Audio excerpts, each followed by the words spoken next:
Israel ఒక bombing నిజాన్ని బయటపెట్టింది. టర్కీకి America F-35లు అమ్ముతానంది. ఇప్పుడు F-35లు అమ్మనంది. మొన్న టర్కీ అదేంది నేను నాటోలో భాగస్వామి కదా నాకెందుకు ఇవ్వు అంటే, నువ్వు ప్రమాణాల ప్రకారం నడుచుకోవట్లేదు, నువ్వు మన ధర్మానికి విరుద్ధంగా వ్యవహరిస్తున్నావు, యూరప్ నాటో దేశాల యొక్క ధర్మానికి విరుద్ధంగా, కాబట్టి నీకు ఇవ్వబోము అని తేల్చి చెప్పేసింది అమెరికా. ప్రపంచంలో ఇప్పుడు రష్యా దగ్గర ఉన్నటువంటి విమానాలు కాకుండా అమెరికా దగ్గర ఉన్నటువంటి అత్యంత పవర్ఫుల్ ప్రపంచంలోది F-35. అవి ఇవ్వనని చెప్పేసింది. దాదాపుగా 100 దాకా కొంటానని చెప్పినా అమ్మట్లేదు. దాని వెనకాలన్నది నేనే అని ఇజ్రాయెల్ అఫీషియల్గా చెప్పింది.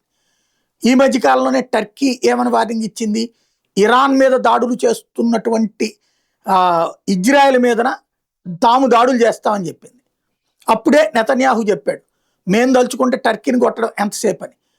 అప్పుడే దాని మీద పగబట్టేసింది ఇజ్రాయెల్. ఇప్పుడు కీలకమైన ఆయుధాలు అందనివ్వకుండా చేస్తుంది. ఒకసారి తనకి శత్రువు అనుకుంటే, తనకి భవిష్యత్తులో ప్రమాదం అవుతారు అనుకుంటే వాళ్ళని ఆదరించి తొక్కి పట్టేయడం అన్నటువంటిది ఇజ్రాయెల్ అలవాటు. F-35 యుద్ధ విమానాల కాంట్రాక్ట్ని అమెరికా టర్కీ నుంచి వదులుకోవడానికి కారణం ఇజ్రాయెల్ అయింది.